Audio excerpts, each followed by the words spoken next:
तो last class में मैंने आपको डिफरेंशिएशन कैसे किया जाता है इसके बारे में सफिशिएंट नॉलेज दे दिया था।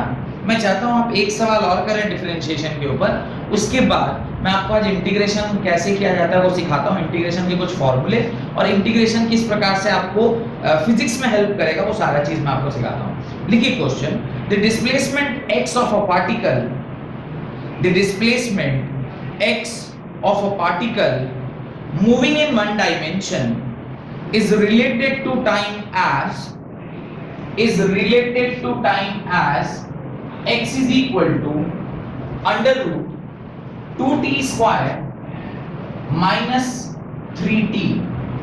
X is equal to under root 2t square minus 3t, where x is in meters and t is in seconds. Where x is in meters and t is in seconds. Find the displacement of the particle. Find the displacement of the particle when its velocity is zero. उस क्षण में जिस क्षण पर velocity zero होती है या इस पर्टिकुलर बॉडी की वेलोसिटी जीरो होगी, उस टाइम पर आपको डिस्प्लेसमेंट निकालना है। डन, सॉल्व कीजिए इस सवाल को। हेडिंग डालें, some important formula for integration. Some important formula for integration. तो आप इंटीग्रेशन करने का कुछ इंपॉर्टेंट फॉर्मूला उतना जितना कि आपके फिजिक्स में आपको रिक्वायर्ड है उतना ही मैं बताऊंगा। और क्लास 12th में तो आपको खैर बहुत डिटेल में जो लोग मैथ्स पढ़ रहे हैं उनको पढ़ाया जाएगा, पर मुझे उतना ही बताना है जिससे कि आपका 11th 12th में इंटीग्रेशन का काम निकल जाए। तो पहला जो इंटीग्रेशन का फंक्शन है that is integration of xn dx। x की पावर n dx अगर कहीं पर लिखा है तो इसका इंटीग्रेशन होता है x की power n+1 whole divided bye n+1। ये पहला फार्मूला जो आपको याद होना चाहिए, बिल्कुल कंठस्थ याद होना चाहिए। Integration of sin x dx, integration of sin x dx, sin x dx का इंटीग्रेशन होता है माइनस cos x, ये होता है minus cos x। Third formula जो बहुत इंपॉर्टेंट जो आपको पता होना चाहिए that is integration of cos x, integration of cos x, और cos x का इंटीग्रेशन क्या होता है sin x होता है। Integration of cos x dx is equal to sin x। तो integration of cos x dx किसके बराबर आता है sin x के बराबर आता है।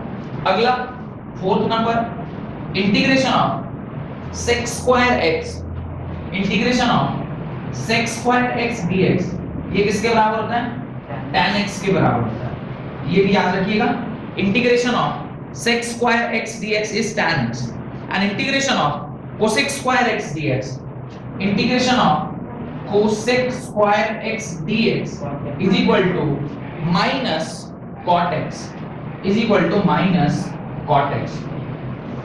ये कुछ 4-5 फॉर्मूला ऐसा है जो आपको क्या होना चाहिए, ध्यान होना चाहिए in order to solve all the problems of physics in next 2 years. अगले 2 साल में जो कुछ भी आपको चाहिए वो इसके अंदर आपको मिल जाएगा। अब एक जो इंपॉर्टेंट बात मैं यहाँ पर आपको बताना चाहता हूँ वो ये है कि इंटीग्रेशन जो है ना वो 2 प्रकार से किया जाता है। Integration is always done by 2 types, यानी इंटीग्रेशन के कितने प्रकार होते हैं, integration is done by 2 types होते हैं इंटीग्रेशन। एक होता है डिफिनाइट इंटीग्रेशन और एक होता है इनडेफिनाइट इंटीग्रेशन। एक होता है इनडेफिनाइट इंटीग्रेशन।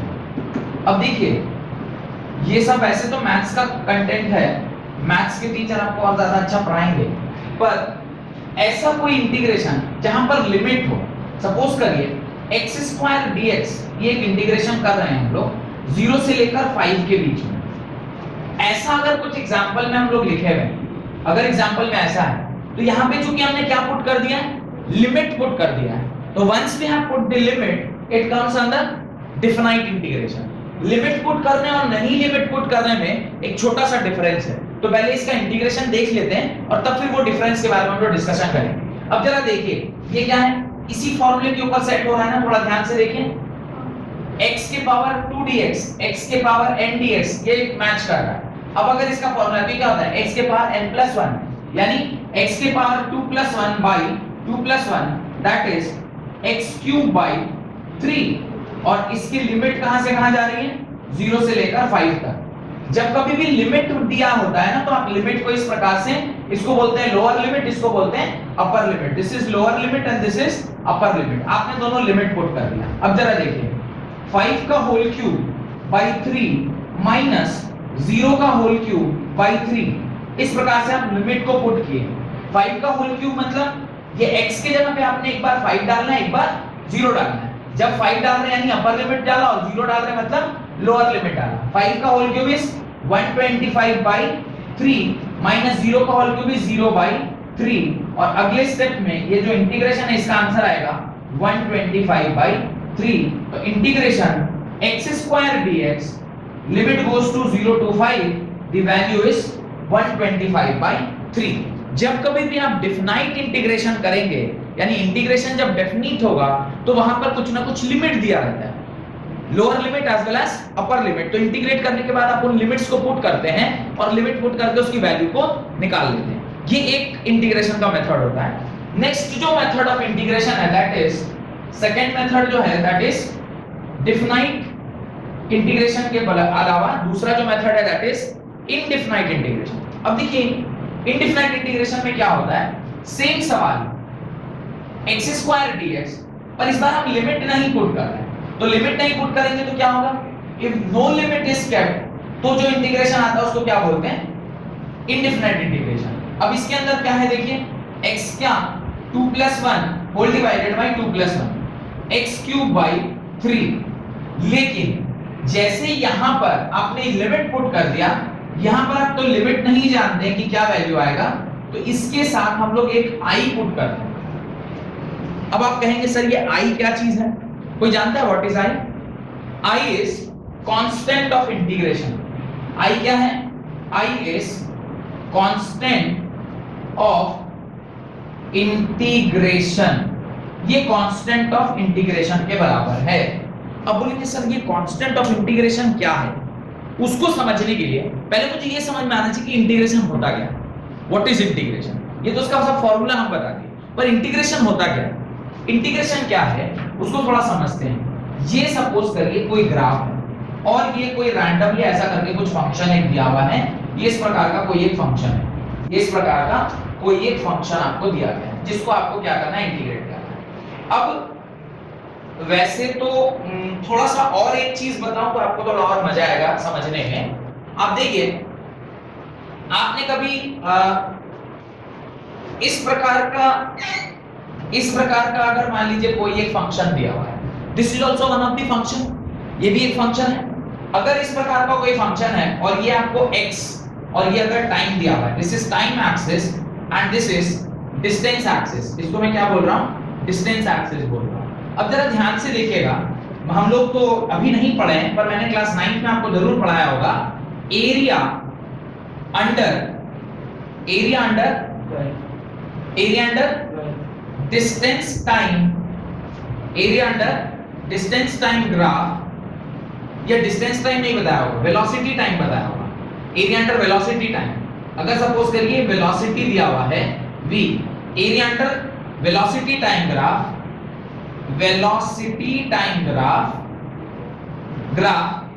गिव्स अस, ये आपको क्या देगा, डिस्टेंस देगा। अब आप इसका डिस्टेंस कैसे निकालोगे, तो सपोज करिए ये वाला पॉइंट आपको 5 सेकंड दिया हुआ है, दिस इज आपको 10 सेकंड दिया हुआ है, और ये पर्टिकुलर जो डिस्टेंस है इसको आप 5 मीटर मान लें।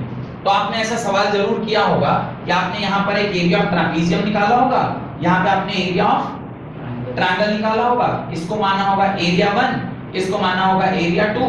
तो total distance is equal to, आपने कैसे निकाला, a1 प्लस a2। याद करिए क्लास 9 में आपने ऐसा कुछ किया था कि नहीं किया था, किया होगा। कैसे किया, जब कभी भी कोई फंक्शन इस प्रकार का दिया है क्योंकि वेलोसिटी टाइम ग्राफ है, तो उसमें आपने दोनों का एरिया निकाल के इस तरह से आपने कर दिया।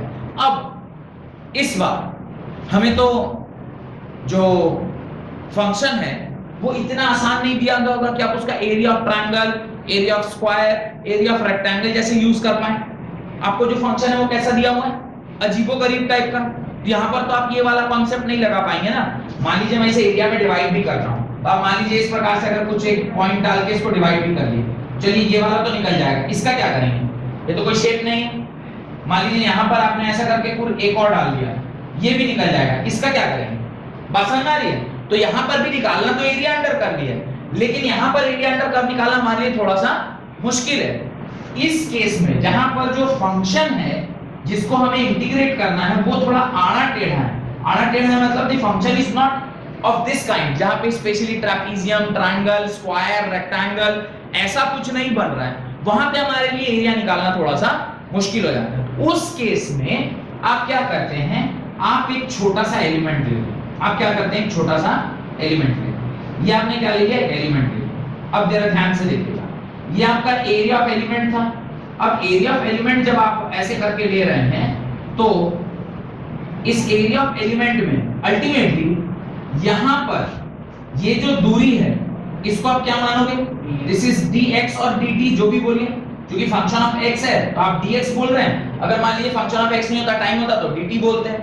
अब यहां पर ये कुछ एक x होगा, या मैं मान रहा हूं ये x स्क्वायर का फंक्शन है, तो x स्क्वायर dx का ग्राफ है, x स्क्वायर dx। अब मुझे अगर इस छोटे से एरिया का इस ये जो शेडेड पार्ट है इसका मुझे क्या निकालना है, एरिया निकालना है। अब इसका एरिया क्या होगा, ये एक रेक्टेंगल है, length into breadth, length x square into breadth dx। ऐसे कहां से कहां तक, इस एंड से लेकर इस एंड तक। लेकिन हर बार जब मैं ऐसे छोटा छोटा एरिया ले रहा हूं, ध्यान से देखिएगा, यहां पर ना कुछ एक मैं देखिए कलर चेंज कर रहा हूं, अभी मैं ब्लू कलर से देखिए उसको शेड कर रहा हूं। Every time when we are taking this rectangle, a smaller area is being left out. आप देखिए हर बार जब यहाँ पर आप कुछ एक एरिया ले रहे हैं तो उसके अंदर देखिए कुछ एक एरिया बार बार छूट जा रहा है, दिखाई दे रहा है। ये एरिया छोटा छोटा ट्रायंगल क्या होता जा रहा है, छूटता जा रहा है। अभी वो यहां से लेकर यहां तक जब आप इंटीग्रेट करेंगे, every time that small area will be left out। तो जो एग्जैक्ट आंसर आना चाहिए था इस ग्राफ के एरिया अंडर कर्व का, क्या मुझे वो आंसर मिलेगा? नहीं, क्योंकि हर बार मैं थोड़ा थोड़ा थोड़ा क्या करता जा रहा हूं, छोड़ता जा रहा हूं। उसी को एडजस्ट करने के लिए indefinite integration, what you add is constant of integration. Logic clear हुआ?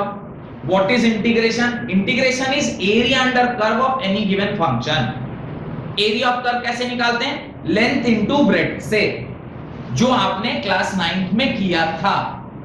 वेलोसिटी टाइम ग्राफ का एरिया अंडर कर्व आपको डिस्प्लेसमेंट या डिस्टेंस देता है। If it is speed time graph तो आपको क्या मिलता था, distance. If it is velocity time graph आपको क्या मिलता था, displacement. Area under curve for a normal function, straight line, square बन रहा है, रेक्टेंगल बन रहा है, ट्रायंगल बन रहा है, ट्रापीजियम बन रहा है, आप निकाल लोगे। अगर ऐसा कोई गंदा सा फंक्शन है तो उसका एरिया निकालना हमारे लिए डिफिकल्ट जॉब है। तो उसका एरिया चूंकि निकालना हमारे डिफिकल्ट जॉब था, तो हमने उसको क्या किया, छोटे छोटे एरिया में बदल दिया। वो छोटे छोटे एरिया को कैसे बदला, एक dx एलिमेंट माना और उसको एक एंड से दूसरे एंड तक इंटीग्रेट किया। वैसे dx लेके तो इंटीग्रेशन मींस समेशन। इंटीग्रेशन का मतलब क्या, summation. No, you are adding the areas from this end to this end. आप उसको छोटा छोटा ब्लॉक में क्या करते जा रहे हैं, ऐड करते हैं। Every time when you are adding it, you are leaving some small area, जो मैंने ब्लू कलर से दिखाया। एवरी टाइम आप छोटा छोटा एरिया छोड़ते जा रहे हैं। तो जब आप इंटीग्रेट करके उसका एरिया निकालेंगे तो इनडिफिनाइट इंटीग्रेशन में आपको क्या करना पड़ेगा, प्लस एक i ऐड करने होगा, in order to compensate those area जो आपने क्या कर दिया, छोड़ दिया। समझ में आ रहा है? तो यही इसी i को आप क्या बोलते हैं, कांस्टेंट ऑफ इंटीग्रेशन बोलते हैं। डिफरेंट ग्राफ के लिए तो i का वैल्यू डिफरेंट अलग होगा, तो उसका फिर कंडीशन दिया जाता है कि उसको कैसे निकालते हैं। कंडीशन दिया रहेगा कि किस प्रकार से आप i को कैलकुलेट करते हैं। और डेफिनाइट में इसका जरूरत नहीं पड़ता, क्योंकि ऑलरेडी आपको फंक्शन दिया हुआ है। आप तो इनिशियल फंक्शन से लेके फाइनल फंक्शन तक आप उसको इंटीग्रेट कर रहे हैं, तो उसकी दोनों लिमिट दी गई है। लिमिट के अंदर आप उसको इंटीग्रेट करेंगे तो एग्जैक्ट वैल्यू आएगा। वो तो जो छूटने का चांस जो है वो थोड़ा खत्म हो जाता है, पर यहां पर छूटने का चांस है, बिकॉज आपने उसको क्या किया, सिर्फ रेक्टेंगल ले रहे हैं, ऊपर वाला एरिया आपका छूटता जा रहा है। तो इस केस में देयर इज लेस चांसेस कि आपका एरिया छूटेगा, चाहे फंक्शन कैसा भी दिया, because you are integrating it from some limit to some limit. उस लिमिट के बीच में भी तो ट्रायंगल छूटे तो ना। किसमें? वो जैसे 0 to 5 का लिमिट दे दिया, उस लिमिट के बीच में भी तो ये एग्जैक्ट वैल्यू आपको देता है, जो आपका डिफिनिट इंटीग्रेशन है, ये आपको एग्जैक्ट वैल्यू देता है and directly you will get to the answer. आपको इसको ऐसे समझिए कि बॉडी ए से चली, बी को गई और सी तक आई। हो सकता है रास्ते में ये ऊपर भी चढ़ी होगी, नीचे भी चढ़ी होगी, ऐसे आई होगी, ऐसे ऐसे होके यहाँ पहुंची, पर अल्टीमेटली मेरे को अगर कोई डिस्प्लेसमेंट पूछेगा, मेरे को क्या फर्क पड़ता है कि वो कहां घूम के आई। Definite integration is something like that, जहां पे आपको रास्ते से कोई मतलब नहीं है, वो directly it will give you the answer कि वो इसको इंटीग्रेट करने पर इतना वैल्यू आएगा जब आप लिमिट पुट करेंगे। पर इनडिफिनाइट में भी as we don't know the limits, तो उस केस में क्या होता है, हम कांस्टेंट ऑफ इंटीग्रेशन ऐड करते हैं। ठीक है, बाकी और क्लैरिटी के लिए आपको मैथ्स के टीचर से बात करना चाहिए कि क्या और डिफरेंस होता है इन दोनों के बीच में। मेरा बस उतना ही काम है कि आपको ये समझ में आ जाए कि कभी अगर एग्जाम में इंटीग्रेशन दिया गया है, वो भी नॉन इनडेफिनाइट वाला, तो वहां पे आपको कांस्टेंट ऑफ इंटीग्रेशन निकालने का अगर कुछ कंडीशन दिया गया है, तो you must find that I in order to get the correct answer. बस ये बात आपको समझ में आनी चाहिए। Got it? चलिए, दिया रहेगा क्वेश्चन में, दिया रहेगा इनिशियल कंडीशन। एक आध सवाल करेंगे तो शायद वहां पे आपको मिल जाए। जैसे ये पूरा 125/3 है, वो एरिया अंडर मतलब डिस्प्लेसमेंट है, वो डायरेक्ट आंसर आ गया। अगर वो मान लीजिए x आपका डिस्प्लेसमेंट होता, कोई एक कर्व है x स्क्वायर dx, तो x स्क्वायर का कुछ भी कर्व है, वहां पे जो कर्व स्टार्ट हुआ है वो 0 से लेके 5 तक के बीच में, तो उसको आपने इंटीग्रेट किया, उस लिमिट के बीच में जो भी वैल्यू आई उसमें आपने वैल्यू पुट कर दिया, directly you will get the answer कि उसका एरिया अंडर कर्व क्या होगा। तो वहां पे आपने लिमिट पुट किया तो आपको वैल्यू मिल गया। यहाँ पे चूंकि लिमिट नहीं पता था, इसलिए हमने वहां पे कांस्टेंट ऑफ इंटीग्रेशन पुट किया। डन? यहां तक मेरे ख्याल से समझ में आने के बाद आप एक आध इंटीग्रेशन के पहले प्रैक्टिस करिए, फिर हम लोग इसका एप्लीकेशन जो फिजिक्स में है उसके ओर जाएंगे। आप एक आध सवाल लिखिए। Integrate x cube dx, integrate x cube, ये एरिया अंडर द कर्व वाली जो बात है ना, इसको जरूर से आप अपनी कॉपी में लिख लीजिएगा कि ये कहां से आया, दिस i कैसे डेवलप हुआ है, ये i का जो ये क्या बोलते हैं उसको, लॉजिक है वो क्या है, from where does this area under curve, और जो कांस्टेंट ऑफ इंटीग्रेशन है वो कहां से आया, उसका लॉजिक आपको क्लियर होना चाहिए। तो वो अपनी कॉपी में जरूर से लिख लीजिए। ठीक है, हेडिंग डालिए, वो सॉरी क्वेश्चन लिखिए। क्वेश्चन लिखिए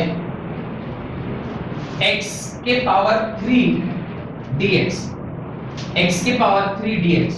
अब x के पावर 3 dx का क्या आ रहा है, ऑब्वियसली x क्यूब dx को जब आप इंटीग्रेट करेंगे तो जो एरिया अंडर कर्व होता, सॉरी जो आपको फार्मूला है वो क्या है, x के पावर n+1/n+1, यहाँ पे n की वैल्यू क्या है 3+1/3+1 दैट इज x के पावर 4/4, और साथ में एक i आपको ऐड करना चाहिए as because this is what, this is indefinite integration, तो वहां पे एक i जरूर से ऐड हो जाएगा।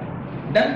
अगला लिखें 3x² + 5x, 3x² + 5x, 3x² + 5x। अब देखिए ये 3x² + 5x दो फंक्शन है, इसको आपको क्या करना चाहिए, पहले इंडिविजुअल में खोल लेना चाहिए। तो आप 3x² dx plus integration of 5x dx लिखेंगे, उसके बाद 3 चूंकि कांस्टेंट है तो x² dx हो जाएगा, प्लस 5 कांस्टेंट था तो x dx हो जाएगा। उसके बाद 3 into x² में होगा x³ 3 प्लस 5 into ये x का हो जाएगा x²/2, इसको सॉल्व कीजिएगा, ये आएगा x³ plus 5/2 x² plus constant of integration, this will be your answer, x³ plus 5x²/2 plus constant of integration. ये तो वो पार्ट हो गया जो आपको इंटीग्रेशन सीखने के लिए चाहिए। Done? Now right a question which will be useful for your physics part. Physics में कैसे इसका उपयोग करें। Acceleration of a body is given by a is equal to t² plus 2. Acceleration of a body is given by a is equal to t² plus 2. Acceleration का function दिया हुआ है t² plus 2 के बराबर। द फंक्शन ऑफ एक्सेलरेशन दिया है t square plus 2 के बराबर। आपसे पूछ रहा है find the velocity of the body, find the velocity of the body when time t is equal to 0, find the velocity of the body when time t is equal to 0, when at time t is equal to 0 velocity is equal to 3 meter per second. Find the velocity of the body when at time t is equal to 0 v is equal to 3 meter per second at 5 second, at 5 second.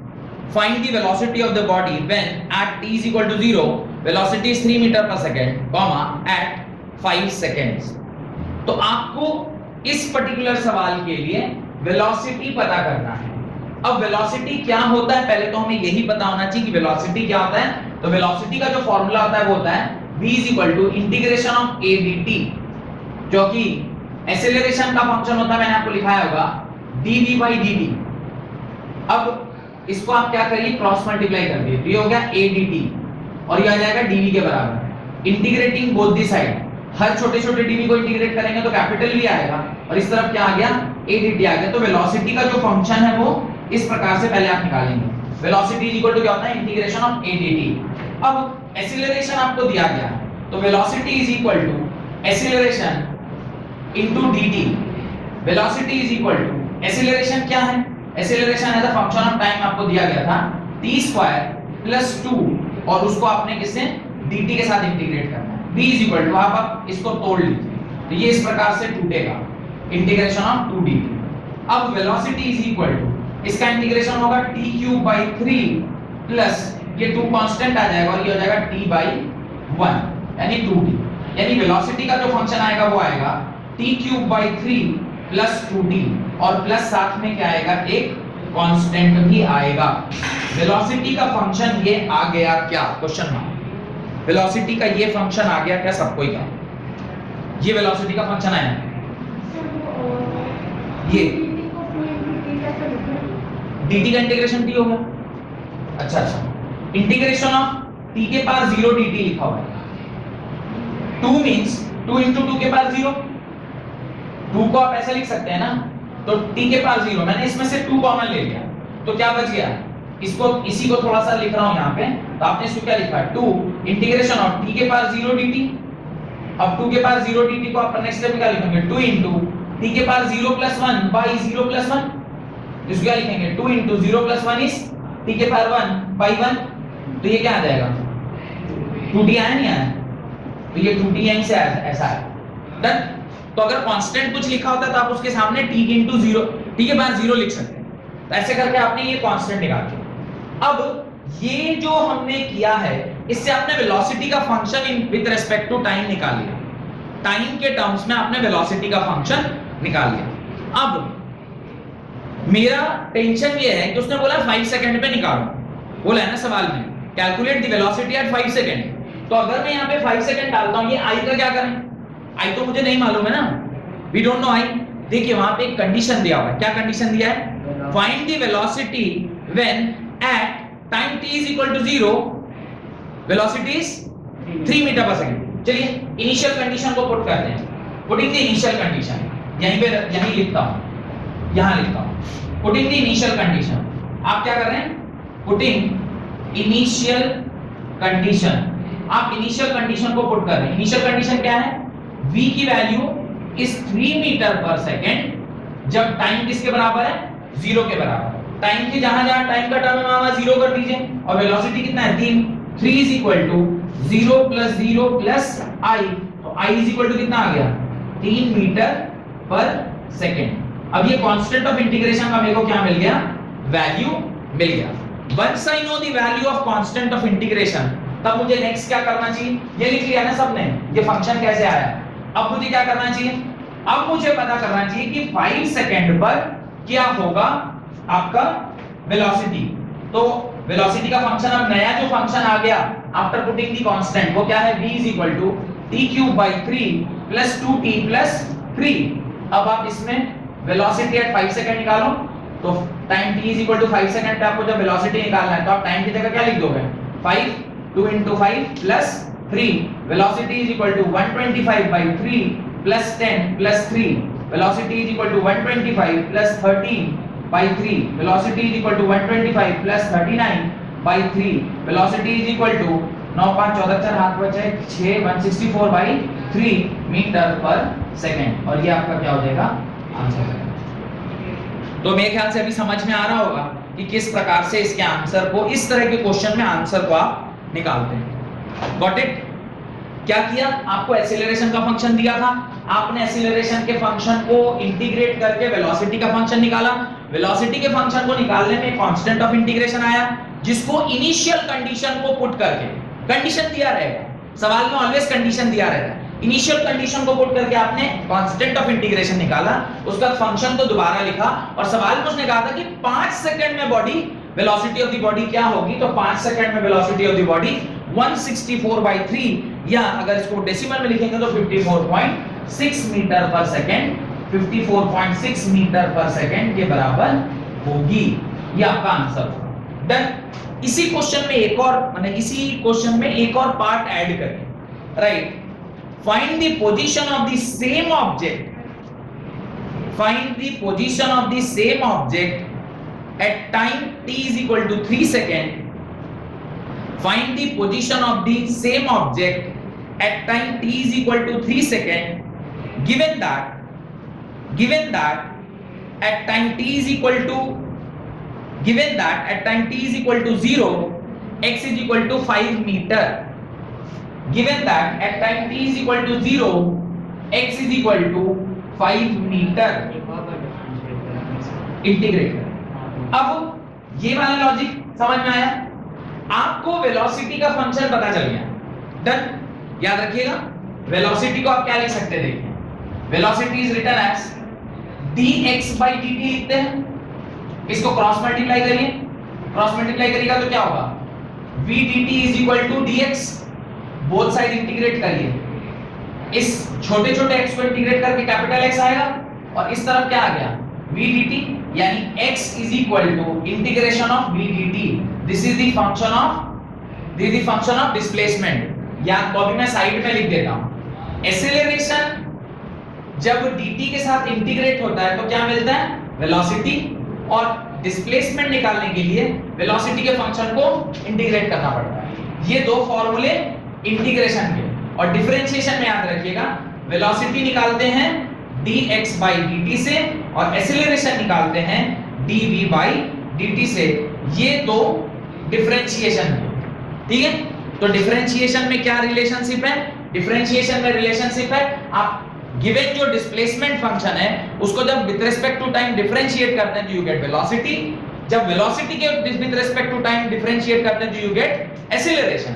Whereas इन दोनों के case में जब acceleration dt function यानी acceleration का जो time के साथ इंटीग्रेशन होगा तो वेलोसिटी मिलेगा, और वेलोसिटी को टाइम के साथ जब इंटीग्रेट करेंगे तो क्या मिलेगा डिस्प्लेसमेंट मिलेगा।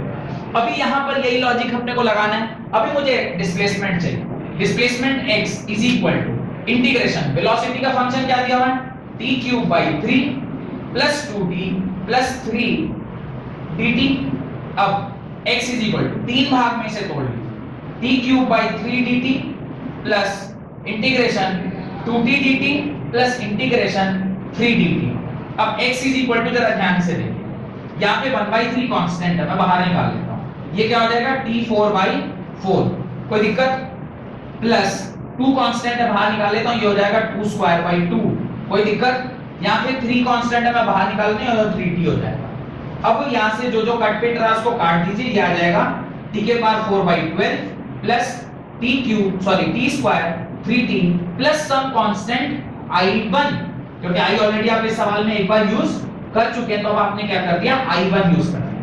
वंस आपने i1 एक कांस्टेंट ऑफ इंटीग्रेशन डाला है तो सवाल में पढ़िए क्या कुछ इनिशियल कंडीशन दिया हुआ है जिससे आप i1 को निकाल सकते हैं। तो देखिए दिया हुआ होगा सवाल में कि जब time t is equal to 0 है तो बॉडी 5 मीटर या ऐसा कुछ दिया है, देखिए जरा 5 मीटर ट्रैवल किए, तो आप यहां लिखेंगे put in the initial condition. Initial condition क्या है, मैं लिख देता हूं, इनिशियल कंडीशन दिया हुआ है what is the initial condition? Time t is equal to 0 पे x इज इक्वल टू कितना है 5 मीटर। आप इनिशियल कंडीशन इस फॉर्मूले में पुट करिए 5 is equal to 0 + 0 + 0 plus i1 और i1 किसके बराबर हो गया 5 मीटर के बराबर। तो अब जो नया डिस्प्लेसमेंट का फंक्शन है वो क्या है x is equal to t के power 4/12 plus t square plus 2t plus 5 ये आपका नया फंक्शन है। इस नए फंक्शन को निकाल लेने के बाद मुझे बताइए कि क्या सवाल में आपको कुछ पूछा गया है कि find the displacement at what which second? Displacement at 3 seconds. अब क्या करना है time t is equal to यहां क्या पुट कर दीजिएगा 3 सेकंड और जो भी x आएगा वो आपका आंसर हो जाएगा 3 के पावर 4/12 प्लस 3 का square plus 2 * 3 plus 5 x is equal to 3 के पावर 4 यानी 81/12 प्लस 9 प्लस 6 प्लस 5 81/12 कुछ कट रहा है देखिए तो 9 के टेबल में 4 के टेबल में 3 के टेबल में ये कितने बार में 9 टाइम्स दिस इज 4 टाइम्स 3 का 4 कितना होता है 3 3 जा 9 9 3 जा 27 27 81 81/12 ये 9/4 ही आएगा आ रहा है और 9/4 इसको ऐड कर लीजिए 9 प्लस 36 प्लस 6 4 जा 24 प्लस 4 5 जा 20/4 जो भी आएगा इसको जोड़ के बताइए कितना आ रहा है ये आ जाएगा आपका 60 ये 20 80 89 89/4 89/4 आ रहा है 89/4 मीटर। और अगर डिटेल में चाहिए तो इसको डिवाइड दे लीजिएगा डिवाइड करके देखिए क्या आंसर आ रहा है डिवाइड करके जो आंसर आ रहा है दैट इज 29.8 मीटर 29.8 मीटर के बराबर आ रहा है। एक बार कैलकुलेशन चेक कर लीजिएगा बाकी सारी चीजें ठीक है ये मेरे ख्याल से 27 होना चाहिए ये 27 होना चाहिए ये 27 होना चाहिए 27 अब इसको ऐड कर लीजिएगा तो मेरे ख्याल से ये कुछ बढ़ जाएगा जो भी है देख लीजिएगा यहाँ पे जो भी आएगा फाइनल आंसर 29.8 मीटर आना चाहिए। ये एक ऐसा सवाल था जिसके अंदर आपने क्या किया एक्सीलरेशन का फंक्शन दिया हुआ था एक्सीलरेशन के फंक्शन को आपने इंटीग्रेट किया तो आपको क्या मिला वेलोसिटी का फंक्शन मिला वेलोसिटी के फंक्शन को आपने इंटीग्रेट किया तो क्या मिला डिस्प्लेसमेंट का फंक्शन मिला और डिस्प्लेसमेंट के फंक्शन को आपने टाइम जितने टाइम पे उसने कहा था उस पे आपने निकाला और आपका फाइनल आंसर आ गया। कोई दिक्कत? ये एक अच्छा सवाल आप कह सकते हैं कि ये एक अच्छा सवाल है। एक और सवाल होमवर्क के फॉर्म में लेकर जाइए घर से करके आएंगे write the following equation gives the position of particle in 4 different situation. Question लिखिए the following equation gives the position of the particle in 4 different situation where x is in meters and t is in seconds. The following equation gives the position of a particle in 4 different situations where x is in meters and t is in seconds and t is greater than equal to 0 and t is greater than equal to 0. तो ये आपको statement दिया हुआ है ये 4 formula आपने अलग से लिख लेना है ये वाला जो चारों फॉर्मूला भी मैंने लिखवाया है यही आपको काम आएगा इस पूरे के पूरे चैप्टर में जो आपको सवाल को सॉल्व करने में मदद करेगा। Velocity is equal to integration of a dt displacement is equal to integration of b dt velocity is equal to dx by dt and acceleration is equal dv by dt। Done. अच्छा यहां पर एक और चीज आती है acceleration का एक और फंक्शन होता है acceleration is equal to dx square by dt square या मैं बोलूं d square x by dt square. इसका क्या मतलब है कोई बताएगा? यू डोंट नो दिस ये इसको बोलते हैं डबल डिफरेंशिएशन। डबल डिफरेंशिएशन कैसे होता है जरा उसको ध्यान से देखिए आप तुरंत देख के समझ में आ जाएगा। Velocity is equal to dx by dt होता है इसमें कोई doubt velocity is equal to dx by dt। मैं ऐसा करता हूं यहां पे अच्छे से लिख के समझा देता हूं देखिए वो बहुत इंपॉर्टेंट चीज है जो आपको क्या होना चाहिए समझ में आना चाहिए। क्या है कई बार डबल डिफरेंशिएशन भी होता है ध्यान से देखिएगा मैं बोल रहा हूं acceleration is equal to d square x by dt square. मतलब डायरेक्टली अगर आपको क्या दिया हुआ है x दिया हुआ है, तो आप उसको दो बार डिफरेंशिएट करेंगे तो एक्सीलरेशन मिलेगा। कैसे, अभी मैं बताता हूं। आप एक्सीलरेशन को छोड़िए, आप वेलोसिटी लिखिए। वेलोसिटी क्या लिखेंगे, dx/dt, ठीक है। एक्सीलरेशन इज इक्वल टू होता है dv/dt, कोई दिक्कत? अब देखिए d ऑफ dt वेलोसिटी की जगह पे कहने रहे dx/dt, तो acceleration is equal to d2x/dt²। आपने डबल डिफरेंशिएट किया डिस्प्लेसमेंट या डिस्टेंस के फंक्शन को, तो आपको डायरेक्टली क्या मिल गया, एक्सीलरेशन मिल गया।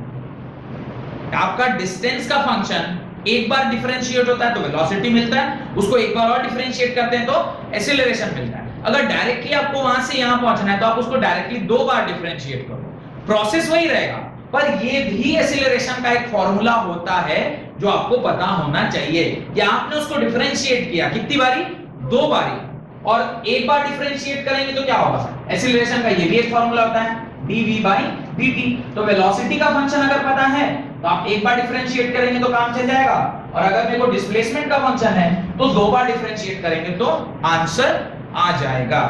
Got it? ये बात समझ में आ गई? कोई डाउट है तो पूछिए। नहीं, क्वेश्चन अभी अधूरा ही रह गया, अभी पूरा हुआ नहीं।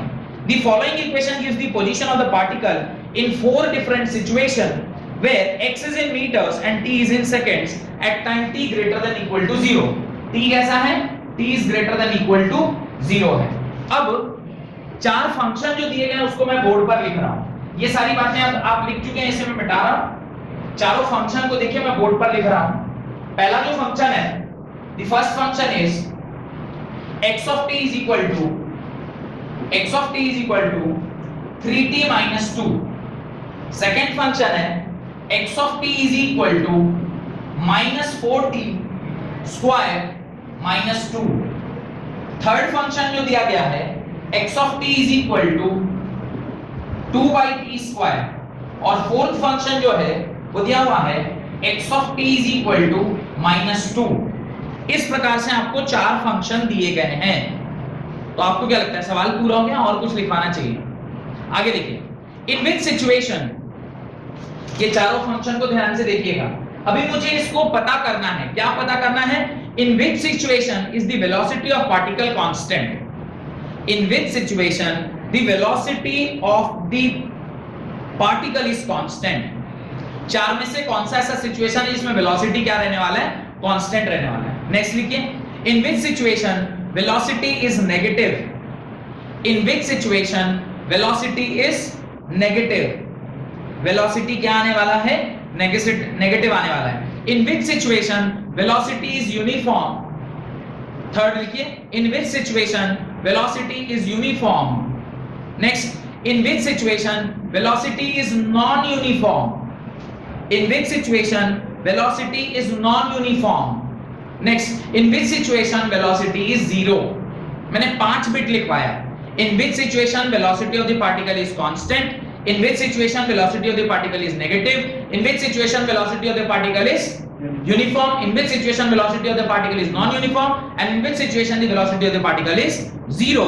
यहां तक आप लोग अगली क्लास में करके आएंगे, तो फिर अगली क्लास में हम लोग एक्सीलरेशन और एक्सीलरेशन के बाद की कहानी को पढ़ते हैं। बहुत बहुत धन्यवाद आज की क्लास अटेंड करने के लिए।